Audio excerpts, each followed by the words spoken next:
আসসালামু আলাইকুম। সবাইকে স্বাগতম নতুন একটি টিউটোরিয়ালে। আমরা এমএস ওয়ার্ডের হোম মেনুর কাজ দেখেছিলাম। আজকে আমরা এমএস ওয়ার্ডের এক্সেল মেনুর কাজ দেখব। সেক্ষেত্রে আমরা এমএস ওয়ার্ড ওপেন করব।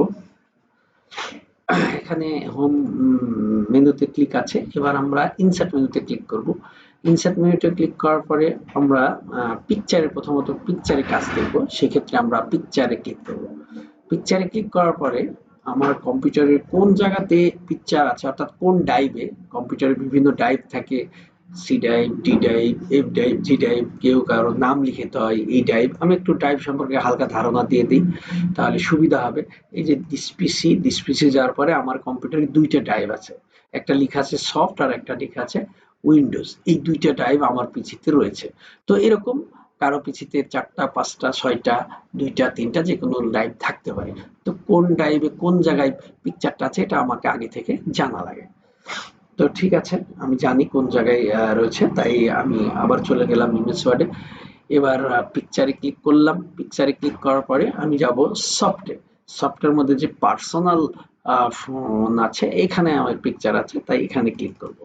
এখানে ক্লিক করার পরে ক্যামেরার মধ্যে আছে, তাই ক্যামেরার মধ্যে আমি জানি, তাই ওই জায়গায় গেলাম। আর যার যেখানে আছে সে সেখান থেকে পিকচারটা নিবে আর কি। তো আমি প্রথম পিকচারটাই নিব। প্রথম পিকচারে ক্লিক করলাম। আমি ইচ্ছা স্বাধীন যে কোনোটা নিতে পারি, যেটা নিব সেটাতে ক্লিক করে ওপেন করলেই সেটা হয়ে যাবে। তো এইভাবে এখানে অনেক পিকচার রয়েছে। তো আমি এটা নিয়ে এবার তো ইনসার্টে ক্লিক করলাম, তাহলে ওই পিকচারটা এখানে ওপেন হয়ে গেল। এবার কি করব, এই পিকচারের ডান বাটনে একটা ক্লিক করব। ডান বাটনে ক্লিক করার পরে টেক্সট উইপিং এ ক্লিক করব। এখানে মাউস পয়েন্টার নিয়ে আসতে বামে রম্বারে হবে, তারপরে ইনফোনাপ টেক্সটে ক্লিক করব। তাহলে কি হবে, তাহলে পিকচারটা আমি পেজের যে কোনো জায়গায় নিয়ে যেতে পারবো। ঠিক একইভাবে এই একই কাজ আমি এখান থেকে করা বাদ দিয়ে এটাতে ক্লিক করার পরে এই যে এই জায়গাতে টেক্সট উইপিং আছে, এখানে ক্লিক করার পরে ইনফোনাপ টেক্সট এটা যদি ক্লিক করি, তাহলে এই পিকচারটা ছোট বড় এবং যেখানে খুশি সেখানে নিয়ে যেতে পারবো। তো কিভাবে ছোট বড় করব সেটা দেখি। এই যে মাউস পয়েন্টারটা যদি আমি এই গোলের কাছে, বৃত্তর কাছে নিয়ে যাই, ছোট ছোট বৃত্ত, তাহলে এরকম আকার ধারণ করবে মাউস পয়েন্টারে। এবার আমি মাউস পয়েন্টার চেপে ধরে নিচের দিক যদি টান দিই, তাহলে অলরেডি ছোট হয়ে যাচ্ছে। ৪ তার হবে যখন, তখন মাউস পয়েন্টার চেপে ধরে যে কোনো জায়গায় ইচ্ছা করলে আমি এটা নিয়ে যেতে পারবো। এছাড়া আমি সিলেক্ট করার পরে কিবোর্ডে যে অ্যারো রয়েছে, সেই অ্যারো যদি আমি নিচে দিই তাহলে নিচে আসবে, যদি আপে অ্যারো ক্লিক করি তাহলে উপরে যাবে, যদি লেফটের অ্যারো ক্লিক করি তাহলে লেফটে যাবে, যদি রাইটের অ্যারোতে ক্লিক করি তাহলে রাইটে যাবে। আর এছাড়া যখন ৪ তার হবে, যে ৪টা দেখা যাচ্ছে, মাউস পয়েন্টারটা দিয়ে লক্ষ্য করলে আমরা দেখতে পাবো ৪ দিকে আছে, তখন বাম বাটন চেপে ধরে লিখে ডানে বামে উপর নিচ যেখানে ইচ্ছা সেই জায়গাতে আমি পিকচারটা মুভ করতে পারবো। তারপরে কি করব, যদি মনে করি আমার এক সাইড বড় করা দরকার, তাহলে এই যে এইটা ধরে টান দিলেই সাইড বড় হয়ে যাবে। যদি মনে করি উপর নিচ বড় করার দরকার, তাহলে এটা ধরে টান দিলে উপর নিচ বড় হয়ে যাবে। যদি মনে করি চারিদিক একসাথে ছোট হবে, তাহলে এটা ধরে টান দিলে চারিদিক একসাথে ছোট হবে। এটা ধরে উপরের দিক নিয়ে গেলে আবার চারিদিক বড় হবে। এবার আমার দরকার কি, পিকচারটা সাপোজ ঘোরানো, উদাহরণস্বরূপ পিকচারটা উল্টা আছে বা উল্টা করব। সেই ক্ষেত্রে এই যে ওপরে মাঝখানে উপরে যেই সবুজ বাটনের গোলটা দেখতে পাচ্ছি, এখানে মাউস পয়েন্টার নিয়ে গেলে মাউস পয়েন্টার এরকম আকার ধারণ করবে। তখন একটা আমরা মাউস পয়েন্টার চেপে ধরবো, চেপে ধরে যেই দিক ইচ্ছা সেই দিক ঘুরাবো, পিকচারটা ঠিক সেইভাবে সেই দিক ঘুরে যাবে। আমি যদি মনে করি এবার বাম্পার ঘুরাবো, সেক্ষেত্রে বামের দিক ঘুরাবো, বামের দিক হয়ে যাবে। আবার যদি মনে করি না আমি সোজাই রাখবো, তাহলে সোজা করে থুয়ে দেবো, সোজা হয়ে যাবে। তো এইভাবে আমাদের পিকচারটাকে ছোট বড়, ডানে ঘোরানো বামে ঘোরানো ঘোরাতে পারি। এবার কি করব, এবার আমরা একটা ফ্রেমের মধ্যে আবদ্ধ করব, এই পিকচারটাকে আমরা ফ্রেমে আবদ্ধ করব। তো এই যে এই জায়গাতে আমরা দেখতে পাচ্ছি অনেকগুলো ফ্রেম রয়েছে। আর ওই নিচে ড্রপ ডাউনে ক্লিক করলে আরো ফ্রেম বের হবে। এগুলোর মধ্যে যে কোনো একটা ফ্রেম আমরা ইউজ করতে পারি। তো কখনো যদি বাইরে ক্লিক নিয়ে যায় তাহলে কিন্তু এই ফ্রেমটা আমরা পাবো না। এই কারণে আমাদের কি করতে হবে, এই কারণে আমাদের করতে হবে কি যে পিকচার উপর ক্লিক করতে হবে, তাও তো ফ্রেম আসলো না। সেক্ষেত্রে কি করতে হবে, এই যে ফরম্যাট ডানে লেখা আছে, এই ফরম্যাটে ক্লিক করতে হবে, তাহলে আমাদের এই ফ্রেমগুলো শো করবে, দেখা যাবে। এবার আমি এই কাজ করব, অর্থাৎ ফ্রেমের মধ্যে আবদ্ধ করব। এখন এখানে আমার যেই মডেলটা পছন্দ সেই মডেল ক্লিক করলো, উদাহরণস্বরূপ আমি প্রথমত এটাতে ক্লিক করব। তাহলে এই মডেলের ফ্রেমটা হয়ে গেল যে চারিদিকে কলা কালো। এবার যদি মনে করি বৃত্ত করব, তাহলে এই যে যে বৃত্ত রয়েছে এই বৃত্ততে ক্লিক করলে গোল আকারের ফ্রেমটা হয়ে যাবে, ছবিটা কোণের মধ্যে ছবিটা আবদ্ধ হয়ে যাবে। এবার যদি মনে করি এরকম একটু সাইডে শ্যাডো শ্যাডো ভাব লাগবে, এই যে সাইড দিয়ে এই, অর্থাৎ যেই ফ্রেম আমার পছন্দ আমি সেই ফ্রেম এখান থেকে ইউজ করতে পারি। এবার কি হবে, এবার আমরা চলে যাব ডানের দিকে। ডানে গিয়ে দেখছি যে পিকচার ইফেক্ট। এখন এখানে অনেকগুলো ইফেক্ট রয়েছে, অর্থাৎ প্রেজেন্ট ইফেক্ট। এই যে পিকচারটা এরকম উঁচা উঁচা লাগবে, যদি আমরা এটাতে ক্লিক করি তাহলে দেখতে পাবো পিকচারটা একটু উঁচা উঁচা মনে হবে।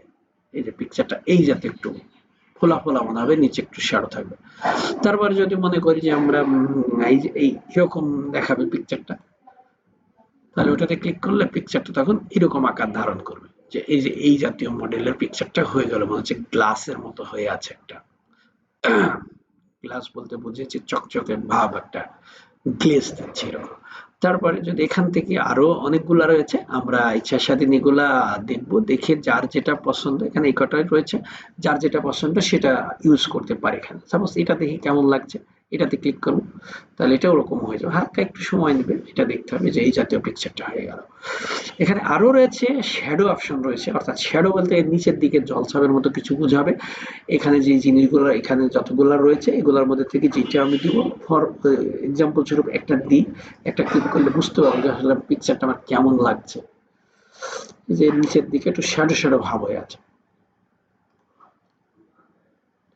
তো যাই হোক, আমি যেহেতু আঁকাটা একটা মডেল হয়েছিল, তো আমি ওই মডেলটা রাখবো না, তাই আমি আগে এখানে নো প্রেজেন্টে ক্লিক করব, তাহলে আমার পিকচারটা কিন্তু ওই ইটা চলে যাবে, যেই বর্ডার রয়েছে ওই বর্ডারটা চলে যাবে। এখন কি করব, আমি অন্যরকম দিব, শ্যাডো দিব, তখন এটাতে ক্লিক করব, তখন ওই জাতীয় শ্যাডোটা এখানে শো করবে, দেখতে পাবো আমরা এই যে নিচের দিক শ্যাডো আকার একটু ধারণ করছে, জলছাপের মতো লাগছে। তারপর এখানে আরো কয়েকটা, আমি এই যে এইভাবে যাব, গিয়ে গিয়ে এইভাবে আমরা দেখব, যেরকম এখানে দেখতে পাবো ঠিক ক্লিক করলে আমার পিকচারটা ওই রকমই আকার ধারণ করবে, ওই রকমই দেখাবে পিকচারটা। তবে তার আগে আমাদের উচিত হবে যে আমরা যদি না চাই, যেটা যেটা যা করেছি সেটা আগে নো করে দিব, সবগুলা নো করে দিয়ে যেটা চাবো সেটা দিব, তাহলে সেই জিনিসটা দেখতে ভালো লাগবে। নো করে দেবো, আগে নো থাকবে, তারপরে এই যে এটাও নো করে দিব, নো হলো, তাহলে এই যে সিম্পল হয়ে থাকবে যখন, তারপরে আমরা যেই আকার দিব সেটা ভালো বোঝা যাবে। সাপোজ 3D এর মতো, এই যে 3D এরকম বাঁকা সোজা এরকম শুয়ে পড়া এরকম। তো উদাহরণস্বরূপ এটা যদি ব্যবহার করি তাহলে এই যে 3D আকার এরকম ধারণ করবে। যদি এটা দিই তাহলে এরকম আকার ধারণ করবে। তো যাই হোক, নিজেরা একটু দেখে নেবো আর কি, যেটা আমার পছন্দ হবে, তোমার যেটা পছন্দ হবে সেটা তোমরা ইউজ করতে পারো। এখানে যেই মডেল দেখবা সেই মডেলের এখানে হয়ে যাবে। তো এই গেল, এবার হচ্ছে হ্যাঁ, পিকচার বর্ডার ইচ্ছা করলে দেওয়া যায়, এই যে বর্ডার কালো হয়ে গেল, আমি কালো কালার বর্ডার হয়ে আছে, তাই কালো কালার বর্ডার হয়ে গেল। এখন যদি বর্ডার হোয়াইট একটু বেশি দিয়েছি তাই মোটা লাগছে, চিকন করে দিলে চিকন, এছাড়া আরো আরো আরো অন্য মোর লাইনে ক্লিক করে এখান থেকেও আমরা ইচ্ছা করলে বর্ডার অন্যরকম সিলেক্ট করে দিতে পারি, মোটা কম করে দিতে পারি, এখান থেকে ড্যাশ ড্যাশ আকারের হবে, দিয়ে যদি আমরা এ করি সেটাই সে আকারে না করা যাবে বর্ডারটা। তো যাই হোক, এই হচ্ছে মোটামুটি একটা পিকচারকে ফ্রেমের মধ্যে আবদ্ধ করা, প্লাস শ্যাডো দেওয়া, প্লাস ইফেক্ট দেওয়া, এটা গেল। এবার আমরা কি করব, এটাকে আমরা একটা কালারিং করব, কালার। এখানে আরেকটা আমি মডেল দিয়ে নিই, যেটা একটু ভালো লাগবে, আমার কাছে মনে হয় ভালো লাগে। আমি তাই একটু এটা দিয়ে নিই, চাই এটা একটা মডেল দিলাম। এবার আমরা ভালো বুঝতে পারবো। ব্রাইটনেস, ব্রাইটনেস অর্থ কি, আলো দেওয়া। তো আমরা এই মাউস পয়েন্টার নিয়ে গেলে অলরেডি কিন্তু পিকচারটা এরকম আলো 70%, 20% প্লাস বেড়ে যাবে, আলো 40% প্লাস আলো বেড়ে যাচ্ছে। যদি আলো না আমি কালো করতে চাই, এটা নর্মাল, মানে যে পিকচারটা যেই মাপের আছে সেটা নর্মাল ভ্যালুটা। এবার নিচের দিকে গেলে কালো হবে, অর্থাৎ আলো কমে যাবে, নিচের দিক যত যাব তত পিকচারটা আছে আলো কমে যাবে, পিকচারটা আলো তো কমে যাবে। আর উপরের দিক গেলে পিকচারটার আলো বাড়বে। সাপোজ এটা আমার ভালো লাগছে, এটা দিলাম। তারপরে কন্টেন্ট, কন্টেন্ট কন্টেস্ট বলতে গেলে এটা হচ্ছে গ্লেজি ভাব দিবে, এটা চকচকে করবে এটা আরো। তো এটা হচ্ছে এই যে 20% দিলে আহ, আহ, আরো এটা গ্লেজি দেখাচ্ছে, এটা দিলে আর একটু বেশি দেখাচ্ছে। তো এরকম যদি আমি কম দিতে চাই গ্লেজি ভাবটা, তাহলে একটু গ্লেজি ভাব কম আসবে। এইভাবে ইচ্ছা স্বাধীন। সাপোজ আমি 20 দিলাম, এটা গ্লেজ ভাবটা একটু বেশি আছে, এটা থাকলো। তারপরে আমি যদি মনে করি যে হচ্ছে এই পিকচারটা ভালো লাগছে না বা ভুল করছে, আমার আরেকটা পিকচার লাগবে, তাহলে আমি চেঞ্জ পিকচারে ক্লিক করব। চেঞ্জ পিকচারে ক্লিক করে উদাহরণস্বরূপ আমার এই পিকচারটা লাগবে, তখন এইটাতে ক্লিক করে ইনসার্ট ক্লিক করব। তাহলে এই পিকচারটা চেঞ্জ হয়ে ওই পিকচারটা হয়ে যাবে, অর্থাৎ আমার যে পিকচারটা চয়েস সেই পিকচারটা এখানে আমাদের হয়ে যাবে। তো যাই হোক, এভাবে আমরা একটা পিকচারকে ছোট বড় এবং ফ্রেমে আবদ্ধ করা, কালার করা, ব্রাইটনেস দেওয়া, কন্টেস্ট দেওয়া, পিকচার চেঞ্জ করা, এগুলা শিখলাম। পিকচারে বর্ডার দেওয়া, এগুলা শিখলাম। এখন আরেকটু আমরা শিখবো রোটেট। যদি আমরা এই পিকচারটা তো একভাবে ঘোরানো শিখালাম, এখানে রোটেট হলে অটো অটো ঘুরবে। আমি যদি 90 ডিগ্রি রোটেট রাইট, 90 ডিগ্রি ডানের দিক 90 ডিগ্রি ঘুরবে, রোটেট লেফট 90 ডিগ্রি, বাঁয়ের দিক 90 ডিগ্রি ঘুরবে, ফিল ভার্টিক্যাল পুরোটাই উল্টা পার হয়ে যাবে। এখানে ফিল হরিজন্টাল, এই যে সোজা হরিজন্টাল হয়ে গেল। তো এরকম আমরা এখান থেকে রোটেটও এখান থেকে আমরা পিকচারটা করতে পারি। তো এই হলো ইনসার্ট মেনুর পিকচারের কাজ। এবার আরো ইনসার্ট মেনুর কাজ রয়েছে। আমরা এবার পিকচারটাকে ক্লিক করে যদি না চাই ডিলিট করে দিব। এবার আমরা আরেকটা সহজ কাজ শিখব, সেটা হচ্ছে ওয়ার্ড আর্ট। ডানের দিকে আসলে আমরা ওয়ার্ড আর্ট পাবো, এই ওয়ার্ড আর্টে ক্লিক করবো। ওয়ার্ড আর্টে ক্লিক করার পর এখানে অনেকগুলো আমরা মডেল দেখতে পাচ্ছি। আমাদের যেই মডেলটা পছন্দ সেই মডেলটা হচ্ছে চুজ করব, হ্যাঁ। তো চুজ করার পর এখানে এরিয়াল অর্থাৎ লেখার ফন্টের কোন স্টাইলে হবে সেই স্টাইল চুজ করতে পারি আমরা। তো আমরা প্রথমে এখানে লিখে নিই, সাপোজ একটা নাম লিখি আশিকুর, ASIKUR, আশিকুর লিখলাম। এবার এই জায়গার থেকে আমরা ডিজাইনটা মডেলটা সিলেক্ট করতে পারি লেখার। যদি আমরা আগে থেকে আমাদের সেই ফন্টের নাম মনে থাকে তাহলে আমরা সেখান থেকেও সেই ফন্টটা দিলেও হয়ে যাবে, অথবা আমরা এখান থেকে একে একে দেখেও সিলেক্ট করতে পারি। সিলেক্ট করার পরে যে ফ্রেমটা পছন্দ, সাপোজ এটা পছন্দ, এটা রাখলাম। একটু বোল্টে ক্লিক করলাম, একটু মোটা হয়ে গেল, একটু আই ক্লিক করলাম, ইটালিক হয়ে গেল। এখানে ফন্ট সাইজ অলরেডি দেওয়া আছে 36, আর একটু বড় করতে চাইলাম, আর একটু বড় করলাম। এইভাবে ফন্টটা সিলেক্ট করা, ছোট বড় করার পরে আমরা ওকেতে ক্লিক করব, তাহলে ওই মডেলের লেখাটা কিন্তু ওই কালারের ওই ডিজাইনের হয়ে গেছে। প্রথমে আমরা যে ডিজাইনটা ফলো করেছি, এবার কি করব, এটার আমরা ডান বাটনে ক্লিক করব, ডান বাটনে ক্লিক করে ফরম্যাট ওয়ার্ডারে ক্লিক করব। ঠিক একইভাবে লেআউট, তারপরে ইনফন্ট অফ টেক্সট করতে হবে, যাতে আমরা এই লেখাটাকে যেখানে ওখানে ছোট বড় এবং বিভিন্ন জায়গায় নিয়ে যেতে পারি।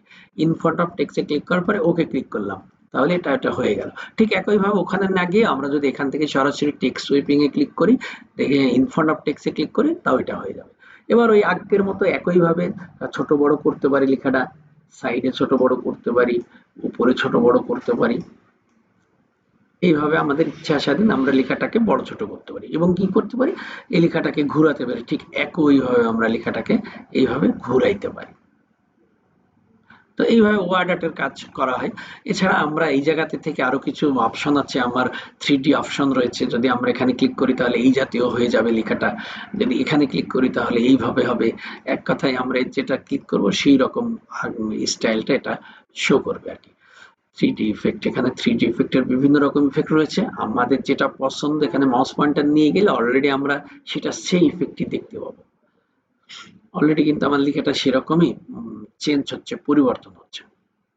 জাস্ট নিয়ে যেতে হবে, তাহলে হয়ে যাবে। এখান থেকে আমাদের 3D ইফেক্ট ইচ্ছা সেদিন আমরা একটা চুজ করব, নাও করতে পারি, প্রয়োজন হলে করব, না প্রয়োজন হলে না করব।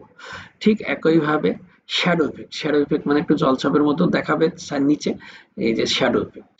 এখানে আমি কোন দিকে জলছাপটা দেখতে চাই, যদি এই যে নিচের দিক তাহলে নিচের দিক জলছাপটা আসবে, যদি এটা দেয় এই সাইডে, এরকম আমার ইচ্ছা স্বাধীন আমার যেটা চয়েস সেটা আমরা করে নিব। তারপরে এই স্টাইলটা যখন আমাদের হয়ে গেল, আমরা আরেকটা কাজ শিখবো। এর মধ্যে আমরা ইচ্ছা করলে একটা ছবি, আমার ছবি ইচ্ছা করলে আমি ঢুকাই দিতে পারি। কিভাবে এই লেখার মধ্যে ছবি রাখাবো সেটা একটু দেখ, একটু মোটা বড় করলে আমি জিনিসটা ভালো দেখতে পাবো। তাই এবার এটা ডান বাটনে ক্লিক করব, ফরম্যাট ওয়ার্ডারে ক্লিক করব। ফরম্যাট ওয়ার্ডারে ক্লিক করার পরে কালারস এন্ড লাইনে ক্লিক করব। কালারস এন্ড লাইনের কালার করে ফিল কালার আছে, এই ফিল কালার এখানে ক্লিক করব, দিয়ে মোর মোর কালারে যাব। মোর কালারে গিয়ে আমরা এখান থেকে স্ট্যান্ডার্ড সিলেক্ট করে যে কোনো কালারটা করতেই পারি, কিন্তু আমি কি চাচ্ছি, আমি হচ্ছে ছবি দিব। তাহলে সেক্ষেত্রে আমরা ফাইল ইফেক্টে ক্লিক করে এই জায়গার থেকে আমাদের বিভিন্ন রকম ইফেক্টও রয়েছে। এই ইফেক্ট বলতে গেলে ধরন, মডেল, সেই মডেলটাও আমরা দিতে পারি এখান থেকে। গাঢ় কম বেশি করা যায় মডেলটার। এছাড়া এখানে আলাদা চেঞ্জও করে দিতে পারি মডেল। বিভিন্ন রকম মডেল হয়ে যাবে, যে মডেল চেঞ্জ করব সেই মডেল হবে।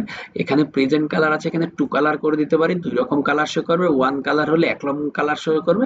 প্রেজেন্ট থাক, প্রেজেন্টে যেটা ভালো লাগবে সেটা আমরা করতে পারি। এখান থেকে মডেলটা কোন ডিজাইনটা আমার পছন্দ, সেই ডিজাইনটা আমরা এখান থেকে সিলেক্ট করে দিব। দিয়ে যদি আমরা ওকে করি তাহলে এখানে কালারটা কিন্তু এরকম আবার কালার ধারণ করবে। তো যাই হোক, আমি কালার শেখাচ্ছিলাম না, আমি শেখাচ্ছি পিকচার।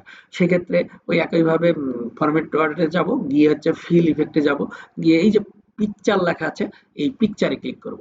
তারপরে এই যে সিলেক্ট পিকচার এখানে লেখা আছে, সিলেক্ট পিকচারে ক্লিক করব। এবার কোন জায়গায় পিকচার আছে সেই জায়গায় যাব। সাপোজ আমি এই পিকচারটা দিব, এই পিকচারটাতে ক্লিক করে ইনসার্ট, তারপরে ওকে, ওকে। তাহলে দেখা যাবে ওই পিকচারটা আমার লেখার মধ্যে ঢুকে গেছে। ওই পিকচারটা, এই যে আশিকুর যে লেখা রয়েছে এই লেখার মধ্যে এই পিকচারটা ঢুকে গেছে। তো এইভাবে আমরা ওয়ার্ড আর্টের মাধ্যমে একটা পিকচারে ওয়ার্ড লেখার মধ্যে ঢুকিয়ে দিতে পারি। তো আরো শেখানোর ছিল এই মেনুতে, তো টিউটোরিয়াল অলরেডি অনেক বড় হয়ে গেছে। আগামী কালকে আবার ইনসার্ট মেনুর কাজ দেখাবো ইনশাল্লাহ। তো আজকে এতটুকুই থাকলো, সামনে ক্লাসে আবার ইনসার্ট মেনুর বাকি অংশ দেখাবো। আসসালামু আলাইকুম ওয়া রাহমাতুল্লাহ।